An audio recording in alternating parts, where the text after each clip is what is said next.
Oh iya, Hai. ya, ayah ngapain aja nih akhir-akhir ini di rumah nggak ngapa-ngapain? Ya mesti di rumah lah.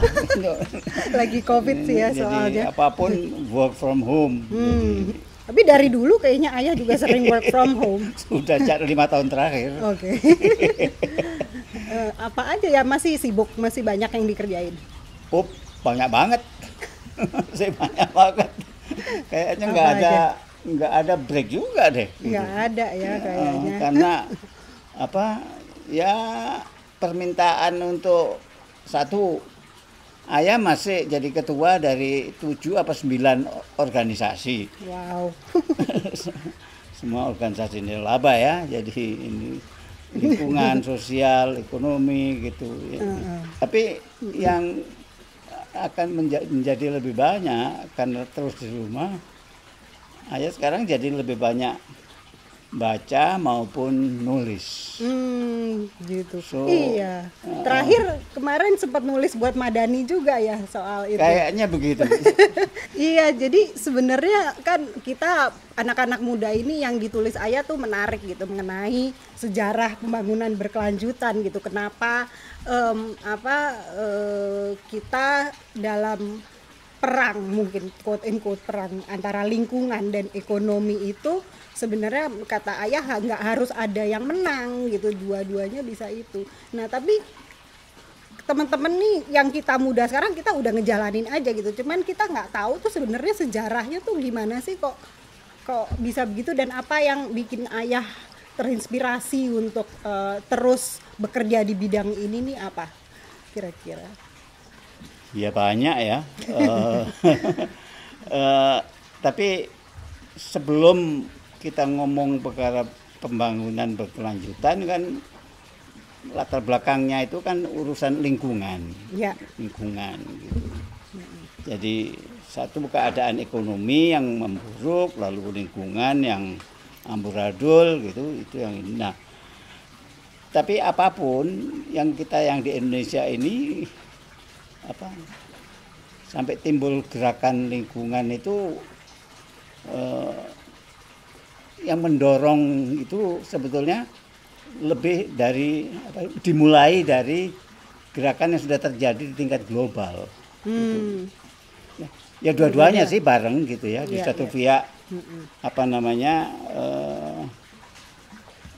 dan semuanya itu adalah upayanya dari civil society, ya.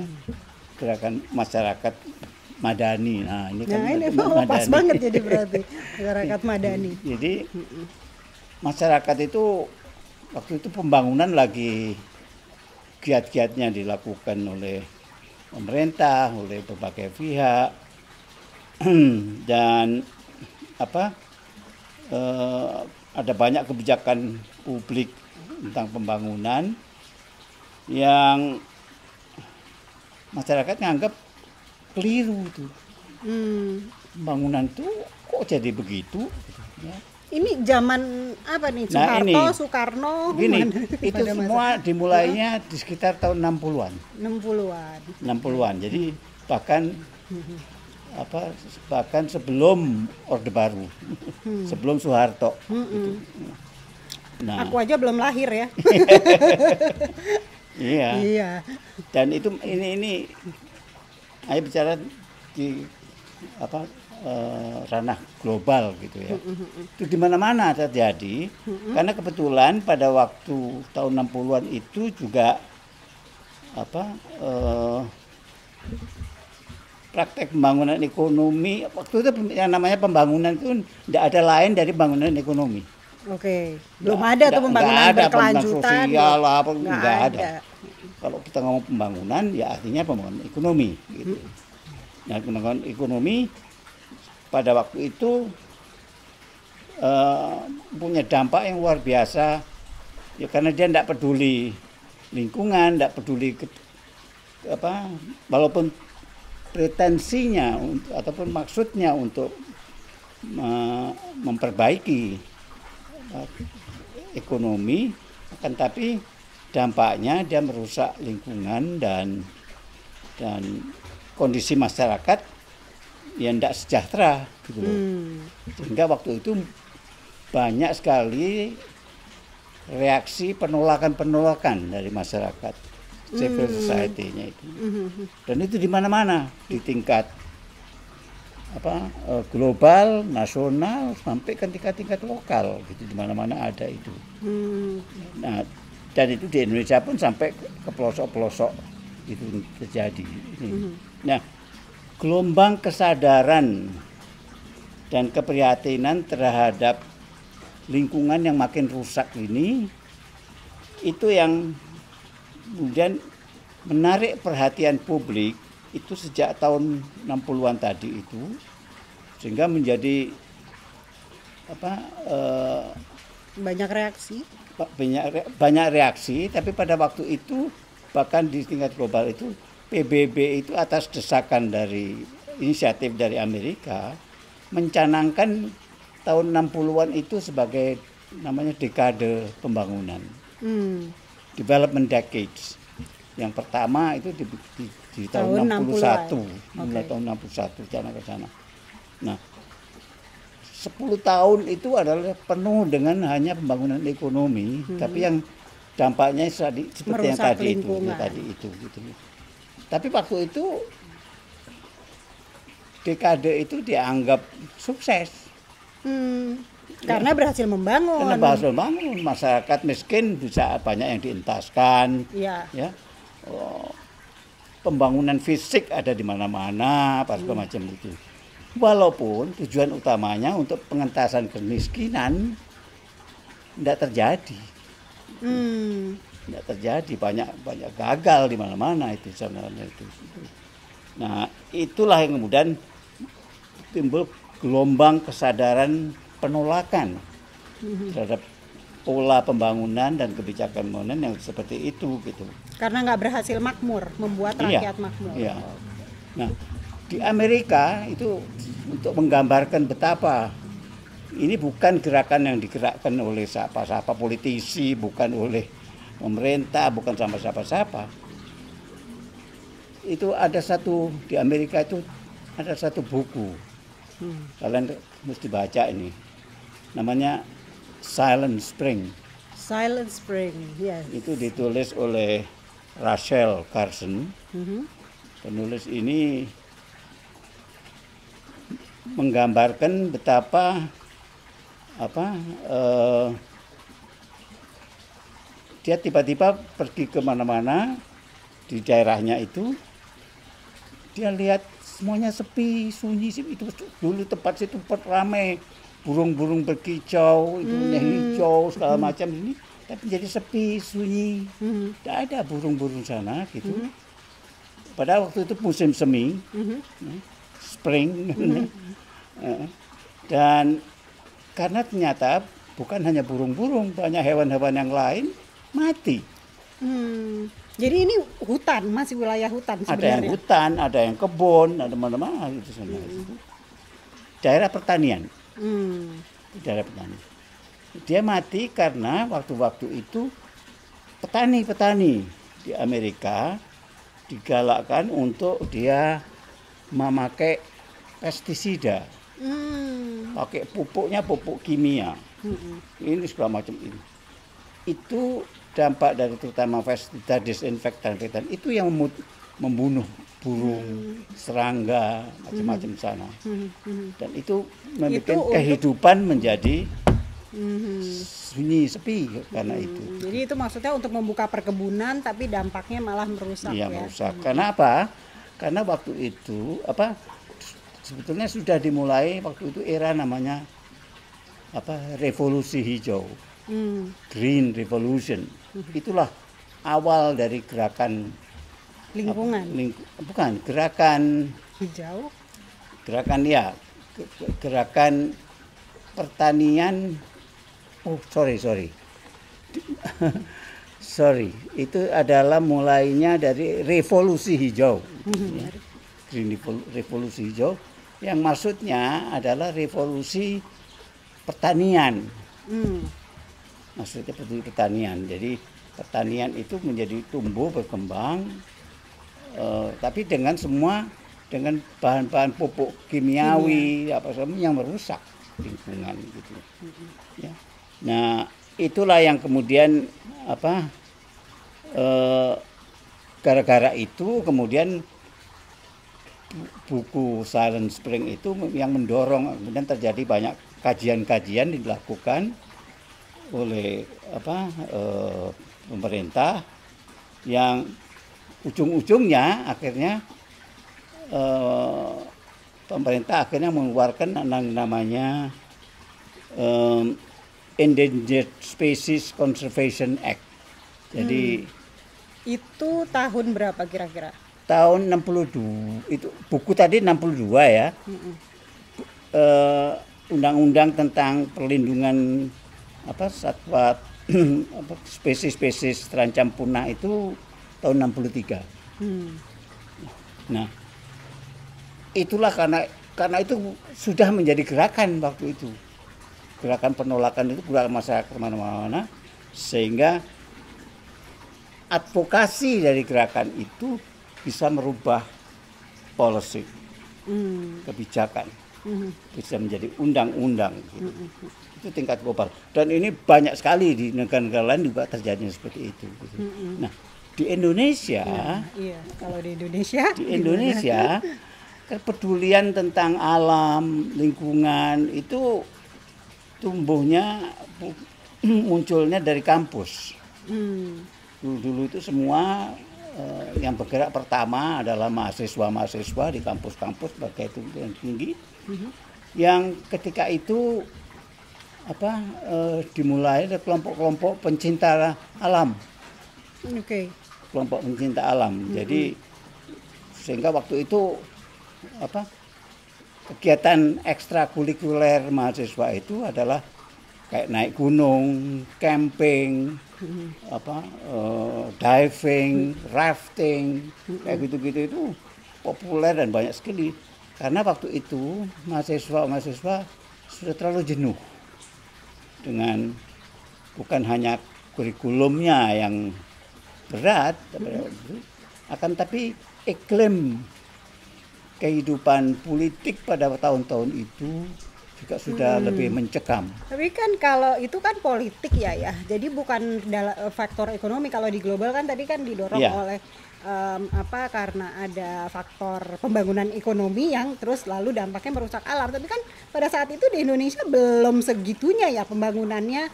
Belum terlihat juga gitu dampaknya. Jadi, yang merusak pendorongnya hutan. Itu adalah faktor situasi politik. Politik yang waktu itu masih baru munculnya Orde Baru gitu. Pembangunan ada segala macam, tapi dilakukan dengan cara-cara yang represif. Menekan orang, kebebasan berbicara, kebebasan kampus dibatasi, pers juga enggak ini, sehingga kehidupan di kampus jadi sumpek. Jadi sebenarnya lebih revolusi sosial mungkin ya, bukan revolusi hijau. Tapi terus akhirnya dimulainya dulu, dari situ. Belum. Jadi tapi karena itu begitu rupa, maka jadi itu di situ timbul tokoh-tokoh kayak Suhogi, tahu kan? Almarhum Suhogi, ada Herman Lantang, ada Rudi Badil, itu semua tokoh-tokoh, betul tokoh-tokoh pencinta alam. Gerakannya itu sampai naik gunung dan kemudian ada organisasi kayak Mapala, mahasiswa pencinta alam. Itu di UI ada, UGM ada, di Unpad tumbuh, namanya lain-lain gitu ya, di Jogja, di Malang, Brawijaya, semua pencinta alam di sana. Tapi ekspresinya adalah untuk supaya lepas dari keadaan sumpek politik tadi. Gitu. Maka mereka melampiaskannya melalui kegiatan pencinta alam. Jadi semua peaceful, very peaceful, nggak ada apa-apa, nggak ada demonstrasi, nggak ada apa gitu, caranya begitu. Nah, tapi itu nggak lama karena yang begitu pun kemudian juga nggak terlalu berhasil jadi jalan keluar gitu buat mahasiswa ya. Karena itu tadi menjelang waktu pembangunan ekonominya sudah makin cepat, makin meluas kemana-mana, lingkungan banyak rusak, kondisi sosial ekonomi juga nggak selalu membaik gitu, harga-harga naik gitu. Jadi kemudian teman-teman itu mencoba melakukan gerakan-gerakan politik gitu ya. Baru belakangan, jadi sudahnya menjelang tahun 70-an gitu, itu baru muncul, sebetulnya bukan gerakan politik, muncul organisasi. Waktu itu kita tidak kenal istilah LSM waktu itu, namanya ORNOP. Iya. Organisasi non pemerintah. Walaupun itu sebenarnya ya kita pakai juga sekarang kan NGO ya, iya. Non governmental organization. ORNOP. Jadi ya. waktu itulah muncul organisasi kayak LP3IS, LBH, PKBI, YES, Yayasan Indonesia Sejahtera, ada banyak lagi. Nah, tapi mereka itu ORNOP yang bergeraknya bukan banyak soal sosial politik, karena the name of the game adalah pembangunan. Jadi waktu itu adalah ORNOP pembangunan. Iya. Ya, jadi LP3IS, yes, macam itu, apapun yang melakukan, walaupun bidangnya lain-lain, ada yang ekonomi, ada yang sosial, ada yang hukum, tapi tujuannya adalah kegiatannya banyak untuk pembangunan dalam tanda petik. Iya, iya. Nah, ayah kan juga yang terus lalu yang mendirikan tadi LP3IS kan ayah termasuk yang mendirikan. Saya termasuk. Apa yang bikin ayah mau mendirikan LP3IS itu? Ya itu tadi. Jadi ketika itu kita walaupun waktu itu sudah katakanlah mau belum selesai sih kuliahnya. Masih mahasiswa ya? Masih enggak, dan tidak selesai karena waktu itu kan ikut aktif di demonstrasi tahun 66 iya. gitu ya. Itu belum selesai kuliahnya dan jadi drop out lah artinya gitu. Jadi tapi nggak bisa cari kerjaan, nggak bisa cari kegiatan yang meaningful gitu. Karena satu, lapangan kerja memang nggak banyak, tidak ada. Juga untuk kita mau bersuara keras macam-macam. Waktu itu ayah banyak di bidang pers mahasiswa ya. Mau menulis waktu itu, mau nulis dulu, ayah bergeraknya di persnya itu waktu itu nggak ada media pas macam. Kita lewat punya rubrik siaran di RRI. Ini mahasiswa tapi yang bikin. Okay. Jadi kita dikasih slot gitu untuk di situ. Tapi akhirnya itu pun dibatasin. Di TVRI waktu itu juga begitu. Kita pernah punya ada acara gitu dibatasin. Semua dibatasin. Jadi akhirnya kita bikin media sendiri lah gitu. Bikin LP3IS itu. Nah, tapi ini bentuknya kita mau tidak mau organisasi non pemerintah yang mau tidak mau tidak boleh kelihatan ataupun terkesan sebagai partisan ataupun oposan kepada pemerintah. Karena itu istilahnya kata itu namanya ORNOP pembangunan. Jadi kegiatan-kegiatannya adalah itu tadi. Khususnya waktu itu istilah yang populer sekali waktu itu adalah community development, Komdev. Nah waktu itu kita pembangunan komunitas. Iya, kita waktu itu nyebutnya pendampingan pada masyarakat. Jadi jenis ORNOP-nya waktu itu adalah pendampingan dan pengembangan masyarakat. That is the two words which is the most popular di tahun 70-an. Oke. Ya di situ ayah bisa menyalurkan itunya karena di situ ayah kemudian bisa membuat waktu itu saya punya koran, sebelumnya punya harian kami. Iya. harian kami itu koran yang paling keras sekali mengkritik pemerintah apa segala macam, tapi akhirnya dibredel. Terlalu keras kali. Bersama dengan yang 7 yang lain ya, Ya. ada Pedoman, ada Abadi. Kami dibedel, jadi nggak punya media juga kita. Maka di LP3 itu ayam di antara yang pertama yang lakukan sebagai orang media, orang pers, ayam bikin majalah, majalah Prisma. Prisma. Nah, Itu ya ada di ini situ. Prisma ini. Nah, Prisma ini dianggap sebagai jurnal apa? Scientific journal lah gitu. Social science journal gitu. Nah, karena ini science apa itu dianggap pikir dulu harian kami di bredel, yang lain-lain juga bredel karena kritik-kritiknya keras karena isinya politik gitu. Ini science, jadi polisi, jaksa nggak minat lah. Saya juga nggak ngerti dia baca. Berat-berat Iya. soalnya ya. Jadi walaupun istrinya nggak kalah kritis Heeh. dan nggak kalah keras dibandingkan harian kami Iya. kritiknya. Tapi karena dibungkus dengan ini adalah social science, ya, social economics, Jadi aman. kita boleh ngomong apa aja kayak gitu. Pada saat itu. Ya, jadi Oke. itu kita punya saluran ke sana. Gitu. Nah, yang diriin LP3S waktu itu siapa aja ya kira-kira? Ya, Selain ayah ada siapa lagi? ya tokoh-tokoh? di LP3S itu pendirinya ada 6 apa 7 ya, tapi yang utamanya itu tentunya kita waktu itu Pak Emil Salim. Ya. Karena waktu itu Pak Emil Salim di tahun 70 itu baru selesai jadi Menteri Lingkungan. Oh, itu udah selesai ya? Ya. Bukan, udah nggak jadi menteri ya beliau. Jadi menteri. Jadi tapi pada waktu dia masih itu gini, P3S tahun 71 dia masih ya, tapi sudah dia tahun 73 baru undang Ya, gitu. oke.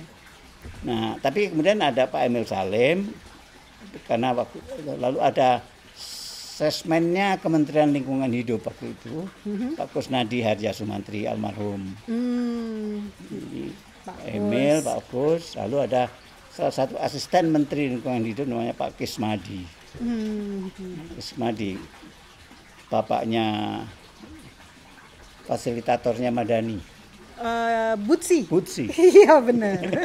Bapaknya Butsi. Kismadi, lalu ada Erna Witular, Ayah, ada Nono Makarim. Jadi Nono Makarim nih bapaknya si Mas Menteri Mas sekarang Menteri pendidikan. Iya benar. itu ya lah pendirinya yang apa? Nah, yang kemudian kelompok pendiri ini membentuk satu asosiasi, satu perhimpunan, namanya Binexos. Nah, Yang sekarang masih ada ya? masih sekarang ada. Nah, waktu itu Binexos ini hampir terdiri sampai semua tokoh-tokoh top scientist, social science and economic. Ada Ali Wardana, ada Sumarlin, ada selain Emil Salim ya. Cuman bukan Wijoyo, waktu itu tidak ikut ya. Oh, oke. Ya, tapi ada Ali Sadikin, ada apa? Pokoknya gabungan. Itu tokoh-tokoh luar biasa itu pada zamannya, nggak tahu ya anak-anak muda sekarang pada kenal nggak ya? Kalau zaman aku sih angkatannya masih kenal ya, cuman nggak Pokoknya tahu ada ya yang lebih muda. 40 the best and the brightest kita bilang waktu Iya. itu. Sana itu. Kalau sekarang siapa ya the best and the brightest? Kita butuh lagi gitu, Iya, tokoh-tokoh seperti itu. Itulah yang kemudian menggerakkan apa? Nah, untungnya tentunya waktu itu kita nggak punya modal sendiri. Nah, kebetulan kita punya teman yang mau seakan dia aktivis mahasiswa juga sebelumnya dari Jerman. Itu dari yayasan foundation namanya Friedrich Naumann Stiftung. Oke. FNS. FNS Ya, itu. kita. Masih ada ya sampai sekarang si Masih, FNS itu ya kayaknya. Tapi sudah nggak sama LP3S lagi. Oh, Dulu gitu, ya. dulu bikin punya institutional cooperation support gitu untuk LP3S selama 10 tahun. Jadi kayak donornya gitu ya? Iya, donor kelembagaan. Oke. Tapi waktu ayah jadi direktur, ayah sudah disecure sama dana yang untuk 10 tahun itu. Waktu ada direktur tak putus. Loh, kenapa? Kenapa kok diputus malah? Iya. Tak bilang gini. Saya waktu itu perwakilan, Jurgen waktu itu namanya Jurgen Wirket perwakilannya. We've been good friends, we've been good relation gini, but what? Nah, tapi saya jadi nggak bebas, you juga nggak bebas. Nggak bebas karena gimana? Sebagai donor, dia itu ngatur segala macam urusan LP3S. Urusan pembayaran segala macam, naik becak mesti ada kwitansi. Lah iya, ada bukti. Oh ini segala macam. Apa ini kita nggak suka lah diatur-atur terus sama bule gitu.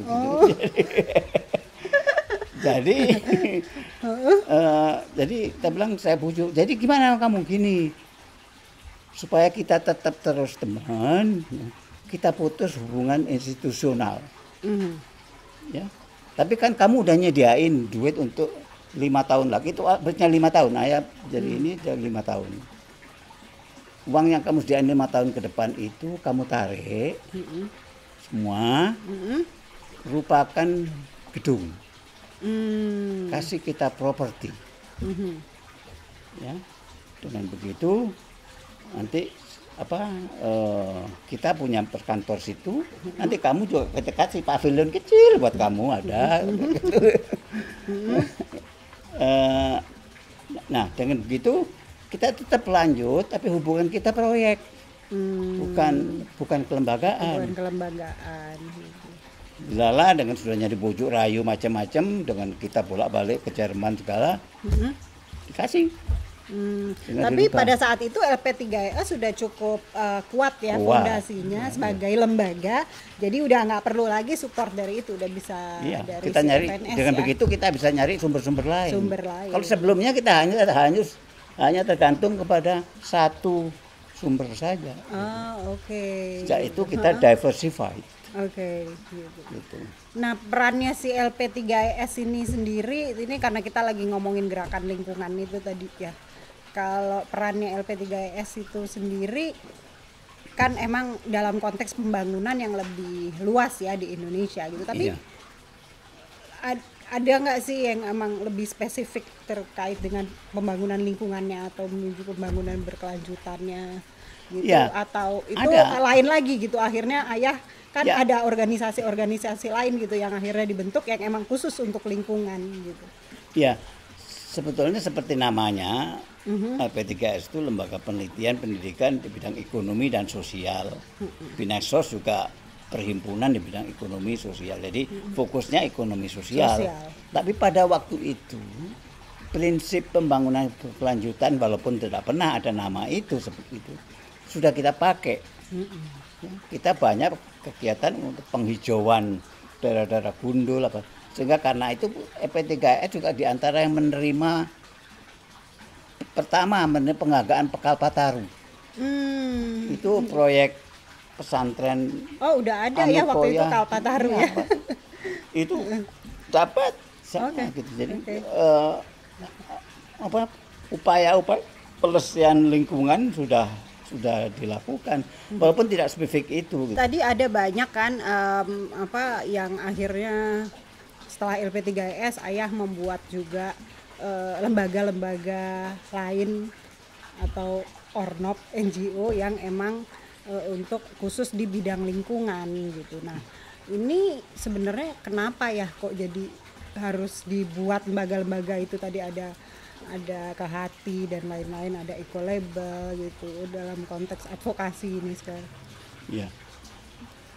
Jadi gerakan lingkungan pada waktu itu adalah memang mau tidak mau memfokuskan kepada aspek lingkungan itu dan sosial tentunya. Sosial dan lingkungan jadi satu. Karena satu memang dibutuhkan. dan masyarakat pada waktu itu belum punya kesadaran tentang lingkungan. Jadi saya kira bahkan sebelum ada lahirnya Kementerian Lingkungan Hidup, ornop ataupun sekarang namanya LSM yang kemudian menjadi LSM lingkungan itu, justru jasa yang terbesar adalah melakukan public education, pendidikan publik kepada masyarakat tentang pentingnya lingkungan. Nah, itu kemudian kita karena kebetulan menterinya sangat friendly kepada LSM, kita banyak bekerja sama dengan itu, sehingga LSM lingkungan inilah yang punya andil cukup besar ini. Tapi itu pun kita anggap tidak cukup, sehingga kita juga mendorong bukan hanya Kementerian Lingkungan Hidup untuk bisa membuat public education dan di sektor lingkungan, akan tapi di kampus-kampus, universitas. Waktu itulah kita mendorong berdirinya PSL, pusat-pusat studi lingkungan. Di kampus-kampus hampir semua itu. Nah itu itu umum Pak Emil sebetulnya adalah championnya itu dia. Jadi baik pada waktu dia masih menjadi Menteri Lingkungan maupun sesudahnya. Sehingga kombinasi, kalau kita bicara civil society, kombinasi kekuatan LSM lingkungan dengan pusat-pusat studi lingkungan, kampus-kampus yang misalkan ini yang membuat gerakan lingkungan di Indonesia itu menggelinding makin besar sekali, sehingga pada waktu itu didukung karena kemudian kita maju ke DPR dan mengajukan adanya undang-undang tentang perlindungan dan pengelolaan lingkungan. Nah, hasil advokasi gerakan lingkungan inilah yang melahirkan dalam undang-undang yang pertama itu, yang sebetulnya itu jasanya Pak almarhum Pak Kus. Di situ hak hidup LSM itu diakui, dilindungi undang-undang. Nah, disitulah kemudian maka gerakan lingkungan dan bahkan gerakan sosial umumnya di Indonesia berkembang pesat sekali. Ya, yang sebelumnya tertekan sama sekali, semuanya menjadi bernaung di bawah undang-undang lingkungan. Ini undang-undang lingkungan hidup ya, yang tahun 92. Yang awal, ya. Nah, itu. Nah, itu karena sebelumnya payungnya itu adalah ormas, organisasi massa gitu sana. Nah, kalau udah massa seakan konotasinya politik. Ya. Itu kalau politik dikeprok sama Pak Harto.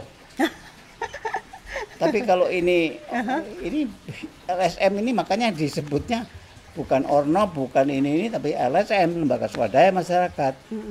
Jadi di mata Pak Harto ini harmless, nggak ada merupakan ancaman, karena itu dia bebas. Jadi itulah yang bikin itu berkembang di seluruh Indonesia. Dan tapi kita sudah menyiapkan kalau ada apa-apa, kampus juga mesti diperkuat dalam hal lingkungan, karena itu timbul PSL misalnya. Nah, ini semua kerangka besarnya kita semua, dari kita yang ikut Ayam, Emil, Erna, Sarwono, apa segala macam itu yang waktu itu sana itu semuanya dalam rangka kita memperkuat civil society. Lalu media yang ketiga. Jadi kombinasi LSM, kampus, media, itulah yang membuat kita bisa lebih memperkuat gerakan lingkungan, bukan hanya gerakan lingkungan tapi gerakan dari masyarakat sipil. Jadi kalau pengalaman ayah dulu, kita melakukan gerakan lingkungan untuk memperbaiki lingkungan tentunya. Tapi ternyata dalam perjalanannya tidak cukup hanya kita memperbaiki lingkungan, sehingga kemudian ya karena masalahnya itu pembangunan, dan pembangunan waktu itu banyak unsur-unsur politiknya, kebijakannya di situ. Jadi mau tidak mau kita mesti barengin dengan gerakan upaya perbaikan sosial dan politik dalam hal ini pakai advokasi. Kebetulan konteks waktu pembangunan waktu itu sudah berubah menjadi pembangunan berkelanjutan yang aspeknya ya 3 kan, lingkungan, sosial dan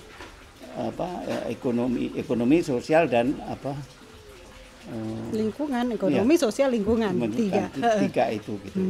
Nah, sehingga itu kita gerakan pembangunan berkelanjutan ini yang kemudian menonjol. Akan tapi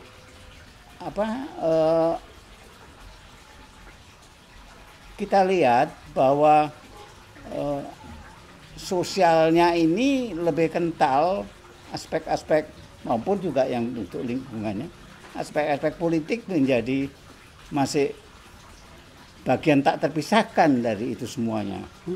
Sehingga sementara LSM waktu itu banyak tidak equip, banyak tidak bekalin untuk menghadapi situasi-situasi politik yang bukan memang ranahnya LSM. Kalau sekarang gimana ya?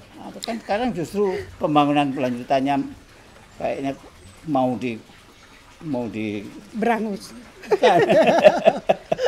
Mau diterusin, akan tapi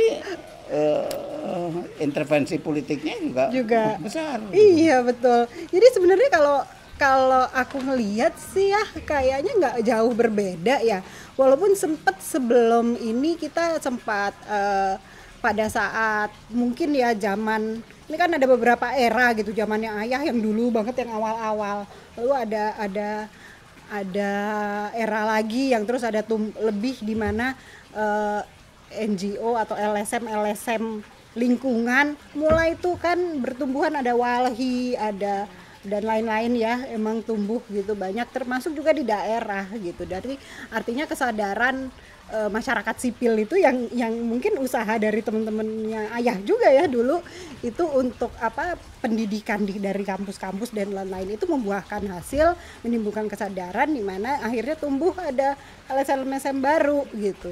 Nah, tapi selanjutnya dan itu udah mulai berkembang, tapi terus makin kesini dan sepertinya juga kita berhasil lumayan gitu, yang aktivis-aktivis lingkungan lumayan berhasil menumbuhkan kesadaran tersebut juga di tingkat masyarakat, walaupun sebenarnya masih kurang untuk, kalau aku bilang ya untuk negara sebesar Indonesia di mana kami ini kan memang sumber daya utamanya dan ya andalannya itu emang sumber daya alam gitu, dan pada saat dimana kita membangun negara ini melalui eksploitasi sumber daya alam gitu, melalui tambang dan lain-lain, dan terus juga pembukaan perkebunan gitu, perkebunan terutama paling banyak di sini sawit ya, itu akhirnya ujung-ujungnya merusak hutan. Nah jadi pada di mana praktek tersebut dilaksanakan dan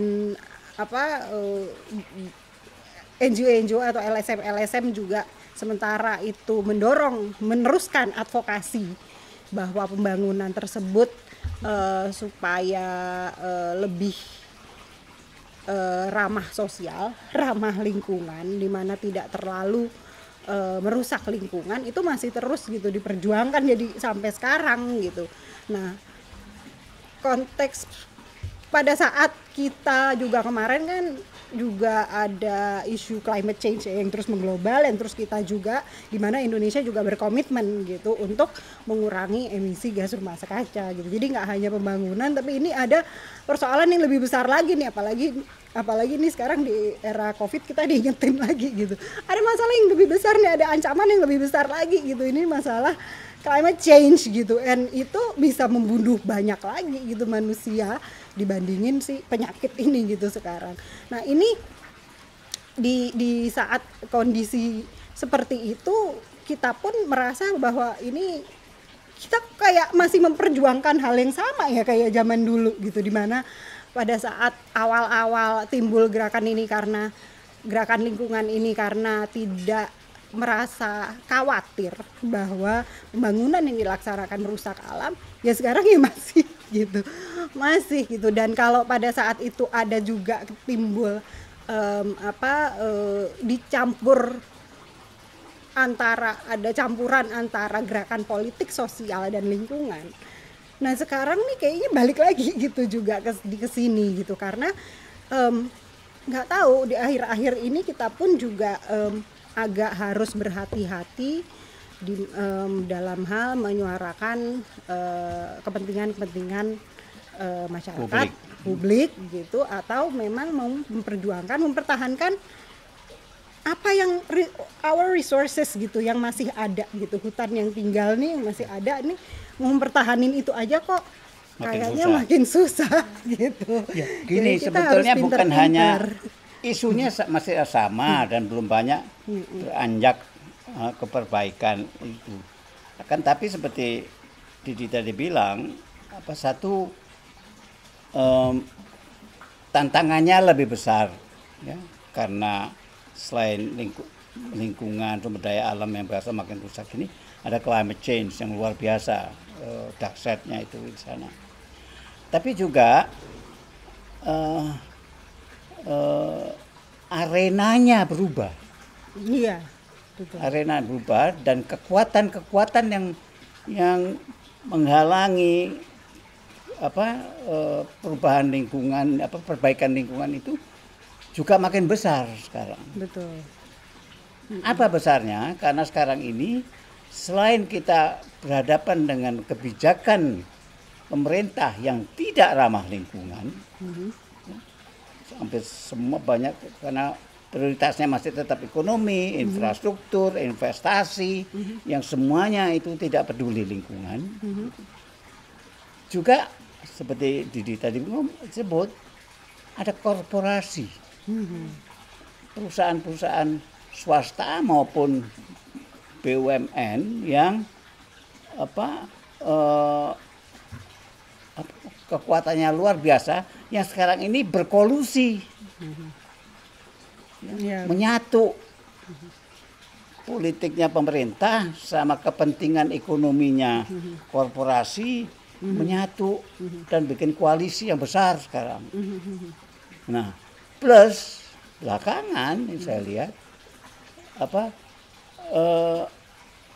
pemerintah untuk aparatnya untuk itu, dia sekarang tidak bisa mengandalkan birokrasi saja ataupun perusahaan-perusahaan, tapi dia mengaktifkan kembali peran, paling tidak sekarang ini polisi. Polisi sekarang menjadi alat penggerak pemerintah yang luar biasa. Dia di semua lini, semua bidang dia masuk. Bahkan sekarang sudah menarik-narik lagi ABRI, TNI. Sehingga dua fungsi ABRI itu jadi dua fungsi ABRI dan polisi sekarang. Iya. Jadi ada kekuatan penghambat lingkungan yang makin besar. Iya. Nah ini tidak bisa LSM hanya mengandalkan aliansi yang dulu ayah ikut bangun, yang baru cuman LSM, media sama kampus. Sementara kampus sekarang pun sudah makin banyak yang terbeli. Ya. Jadi harus makin diperluas ya ke masyarakat. Nah itu si pekerjaan beratnya itu sekarang. Ada beberapa studi yang sudah dilakukan gitu, mungkin ada dilakukan misalnya oleh Hutan Itu Indonesia gitu, untuk melihat seberapa besar sih kesadaran masyarakat Indonesia gitu pada umumnya ya, nggak hanya di kota-kota besar tapi juga di desa gitu, di beberapa kota di seluruh Indonesia gitu. Memang masih sangat minim gitu ternyata ya. Maksudnya dibandingkan dengan kalau mereka ditanya gitu seberapa pentingnya isu lingkungan atau apalagi perubahan iklim gitu buat masyarakat kota mungkin lebih mengerti, tapi kalau yang untuk mereka yang di desa kan masih kurang ya, seberapa penting gitu isu lingkungan dibanding misalnya isu lain mengenai penanganan korupsi gitu di sana. Itu ya mereka karena korupsi, oh itu mengancam, itu nggak boleh, itu jelek gitu. Tapi kalau lingkungan mereka agak apa ya, gimana ya, oh iya itu jelek nggak boleh dirusak, tapi mereka nggak tahu lebih mendalam gitu seberapa urgentnya, seberapa pentingnya gitu. Jadi itu mungkin jadi pekerjaan dan PR kita semua juga ya untuk memperluas gitu. Nah Madani ini kebetulan juga ini kan sekarang lagi ada ide untuk menjaring gagasan 1000 gagasan pembangunan ekonomi tanpa merusak hutan, tanpa merusak lingkungan gitu. Ayah juga ikut nulis, terus juga ada beberapa Pak Emil dan ada beberapa penulis lainnya. Nah kita harapannya ada kalau makin banyak gitu yang mau menulis ya, mungkin ayah juga udah banyak ngasih rekomendasi orang gitu. Nah, kalau lebih banyak yang mau menulis gitu, ide ini atau gagasan ini akan lebih diperluas dan makin banyak orang yang ingin mau menyumbangkan gagasannya supaya kita sama lah gitu, kita bisa makin banyak yang bisa menyuarakan, nggak kita aja gitu. Akhirnya kita kayak ya buat dia lagi, buat kita lagi gitu. Jadi akan lebih banyak. Nah ini biar kita yang muda-muda bisa tambah pinter nih juga untuk belajar mengenai lingkungan. Ada nggak rekomendasi buku-buku ya yang bisa mungkin kita baca? Ya banyak banget. Banyak sekarang ya. Tapi yang saya ingat aja ya paling tolong deh kayaknya itu saya sendiri ya, kebangkitan kepedulian saya pada itu sebetulnya banyak didorong oleh baca Rachel Carson, bukunya Silent Spring. Silent Spring itu. Tapi udah lama banget ya, 62. Tahun 62. Masih ada nggak ya, Bu? tapi ini ada bukunya itu. Masih ada nggak di sini? Nggak ada. Enggak. Oh nggak. Nggak tahu.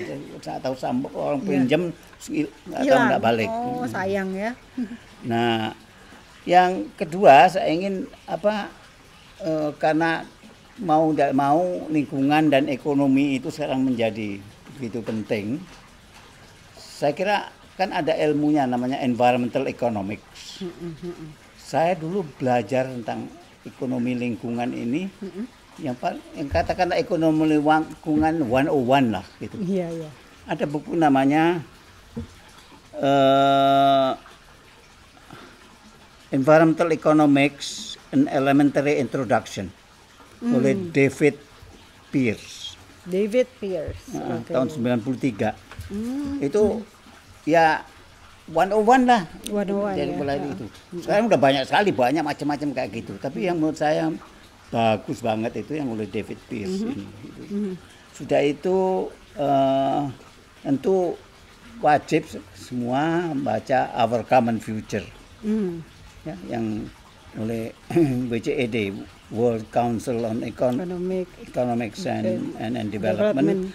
Brundtland Commission itu tahun 87 itu ya, Our Common Future.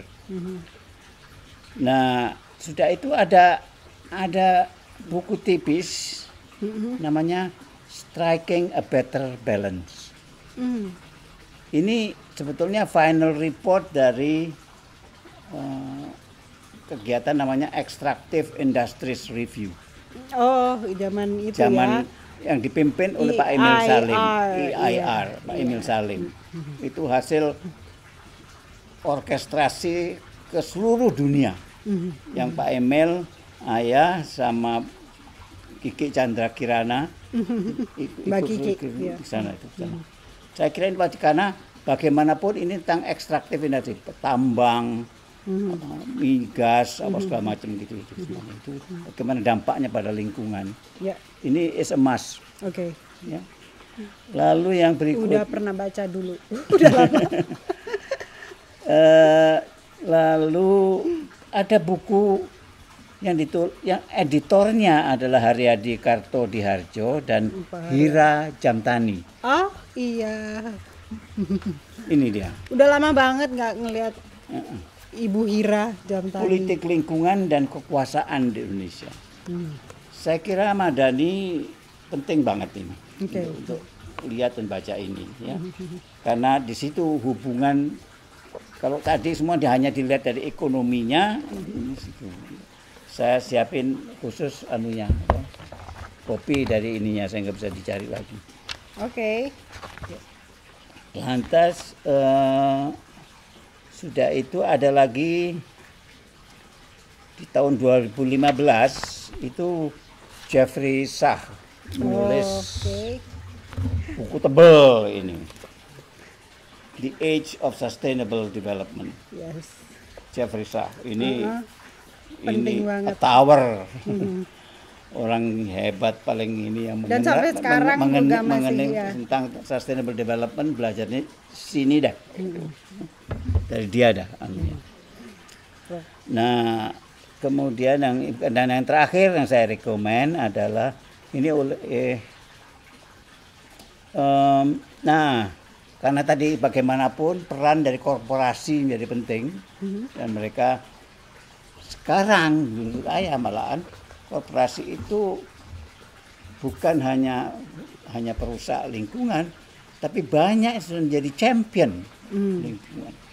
Dia lebih maju langkahnya dari LSM banyak dalam bikin standar dan gitu-gitu. Nah, karena itu saya kira kalian perlu baca tentang ini, Lead by GCG.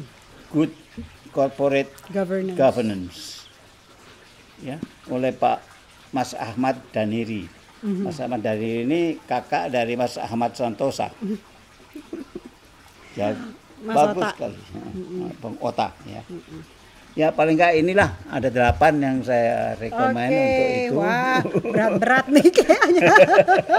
Tapi penting ya buat kita semua supaya anak-anak muda ini sekarang yang ingin terus meneruskan perjuangan untuk menjaga lingkungan hidup, melakukan advokasinya, dan menjaga supaya hutan kita tetap ada, tetap bisa dilaksanakan. Boleh nggak saya tambah sedikit tentang gagasan 1000 itu tadi? Ya, saya kira dalam 1000 yang tulisan yang mau digalang, bagus bahwa mau mencari banyak ahli ekonomi ya, karena itu yang konsepnya barangkali mesti dirubah nanti. Konsep ekonomi itu yang ke depan saya kira mau tak mau harus rubah supaya tidak pada dari sononya merusak dia. Tapi karena itu ekonom mengerti lingkungan perlu gitu. Tapi selain itu dalam rangka mau mencari lebih banyak teman yang pro lingkungan dan segala macam, saya kira